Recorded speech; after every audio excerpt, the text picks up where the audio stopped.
What if there's no cosmic punishment system keeping score of every mistake you ever made?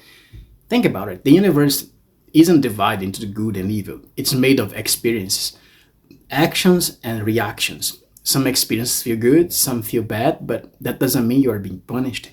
The problem is that whenever something bad happens, we immediately think, I messed up. I must be paying for negative karma. But that's where I think you have been misled. Negative karma isn't paid through suffering, you pay it through work. Why? Because suffering only creates more suffering. It doesn't create growth, it doesn't create evolution. The first thing to understand is that this reality is a simulation, a giant experiment. Nobody enters, it's perfect. We all made mistakes. That's the whole point. In fact, to mess up isn't human, it's cosmic. Mistakes are built into the game itself. Let's say you did terrible things in the previous lives, for example.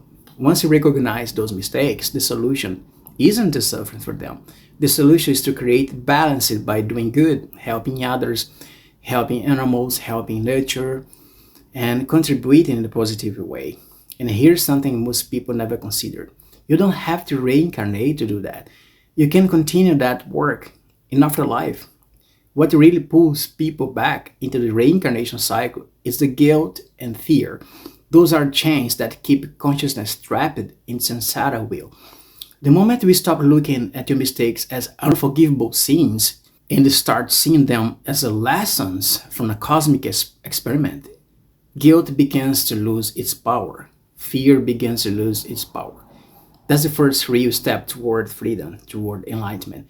Because if this reality is a simulation, then making mistakes isn't failure, it's a part of design. Once you truly understand that, you realize that karma is transformed through conscious work, not suffering, and that realization may be the first level of enlightenment. When you reach that state of awareness, the cycle of rebirth no longer has power over you. By the way, one way to escape your negative karma is by raising your own frequency. But you may ask, how do you raise your frequency to escape negative karma?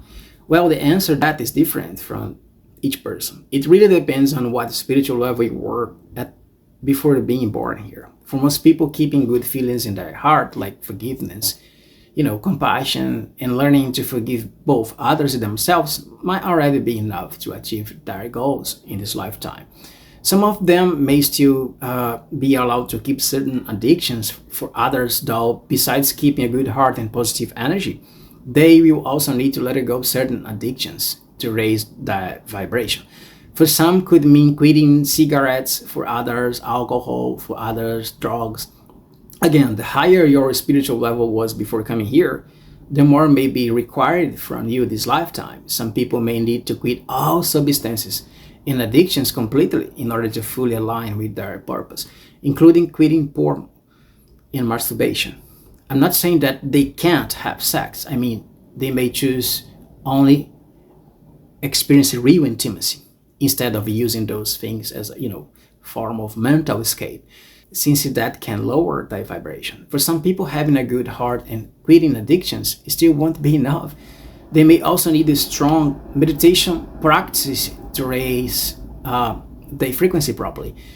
Others may need more contact with nature whenever possible, to release the heavy energy that can come from too much technology, big city life, and yes, including Wi-Fi, internet, TV, social media, and a constant phone usage too. As you can see, it depends on the spiritual level you had before being born.